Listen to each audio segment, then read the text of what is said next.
السلام عليكم ورحمة الله وبركاته. مدرسة ملانية ومدى إسلام كي وإذن السلام يا ميركستو أتشوك تنبا ورها دها أنا أيامهم بأركاين ليرا هذا إنا موجة أو محن كل ما يرموجة الله هيستو أو ضد معني سي أن عقلي بدني كتشرين وهايستان ayaa maanta haddana waxa iga soo horbaxay dad aad si macni deeqo leh u hadlaya oo la yaab leh oo maanku macni waxay dadkaasi ku hadlayaan aad la yaabayso. waxaan is weydiinayaa maxay tahay, maxaa jira? u malayn maayo inay ujeedada kaliya ninka lagu haysto iyo waxaasoo hadal waxay u dhacayaan inay tahay oo kaliya ninkaasi xusbigii awal horeba uu ka tirsanaa ayuu macna maxaan ku dhahay la saftay oo la ololeeyay. wax kala jira, dhirar kala jira iyo meel kale oo damqaraaya. dumarka baraha bulshada fadhiya iyo ragga ina mooga haysta ee lagu qabyaaladeeyay. walaala qabyaaladu waxay ahayd inay idin tusto maanyarka berbere iyo maanyarka gabiilay ee adeerkood hordulin dulcaynaya. kuwaasi maanay reeraa ka dhalan miyaanay la dhalanin muuse bixiyeen habeen ka xiginina moogay. maxaa ku haysataan marka ninka? mise xashiishkii baa doonaysaan iyo ku daafadii aad dhex jiifteen in laydiin soo celiyo? malaa ninka waxaa ku haysataan maxaad xashiishka nooga gurtay iyo ku daafadii aanu dhex jiifnay? waxaad doonayseen malaha inay calooshu laba haamood leegaato xashiishkuna uu idiin yaallo wadda iyo bariijana aanu idiin dhisin. ma intaasaa rabteen? waayo waxani maxaa la yidhi baroorta orgiga ka weyn. macnihii dadkan kulmiyo ku urursani waxay aaminsan yihiin ummadda reer somalilan oo dhamma inay kulmiyo isugu tagto. dalkiina waxay u qaateen inuu boqortooyo yahay oo adeer muuse aanay ciidiba la tartami karin. qofkii reer kulmiyo ka taga ama maxaan ku dhahday ka diga rogta ama si kale u dhaqmo waxa la leeyahay waa cadow iyo waa beenaale iyo waa tuug iyo ummadoo dhammi kulmiyo mooyinta dadka inta kale waxbay dhacday. walaala waxa dhacay kulmiye ku caddahay sababtu tahay way muuqalay ina mooga intii yarayda soo galaysay waxbuu ku qabtay, wuu ku shaqeeyay waliba iyadoo cadaadis ka saarnaa dawladda oo aanay la shaqaynaynin. haddana intii uu hayay way muuqataa kulmiye muxuu qabtay ee muuqda en jab iyo hoog iyo baaba ahayn iyo gaajo iyo maxaan ku dhahday ciidamo hub la'aan loo qabtay iyo ciidamo baadrool la'aan la qabtay iyo inama yaroo gaajoonaya hubka la daata. maxaan ahayna uu qabtay? haddaad doonayseen in kulmiya macni ummaddu u ololeyso dee inaad talooyin fiican siisaan bay ahayd oo ummadoo dhammi kulmiyo ku ururto. sida lagu ururayo ma garan waddanku 3 xusbi buu leeyahay baa la yidhi.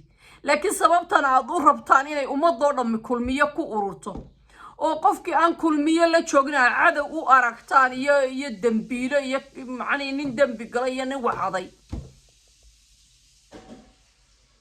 marka ninkani magaaladiisii buu maanyar ka yahay, tii aabihii u dhashay, tii maxaan ku dhahay awowgii iyo adeerkii ay u soo dagaalameen ay xoreysteen ayuu maanyar ka yahay. waxna kama bedeli kartaan.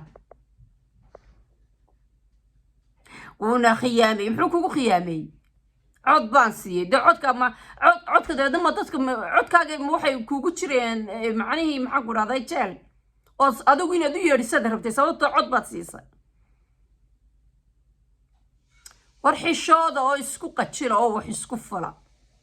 waa ninka kaliya ee wax idiin qabtay. waxaan arkay dumar leh halkaasuu ka dhisay horta halkaasuu waddo ka dhisay halkan kalena waddo lagama dhisin.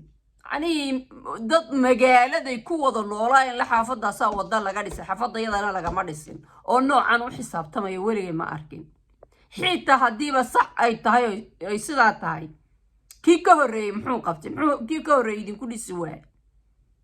kii ka horreeyey muxuu u dhisi waayey waddooyinka aad kan kaga cabanaysaan mise intii ka dambay burbureen oo kaasi waa dhisay maxay xisaabtamo caqligu inuu ha shaqeeyo maankiinu wax qabiil ka duwan ha arko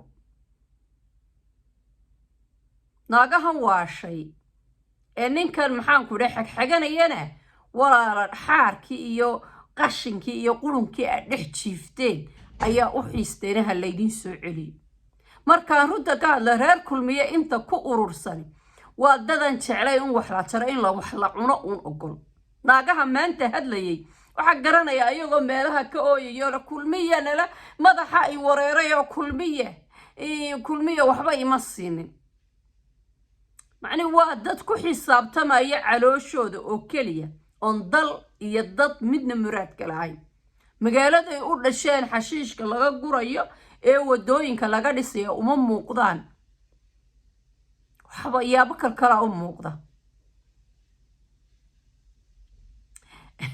ayaga yiraahdo muuse waxbuu handaraabay runta ma laga hadlo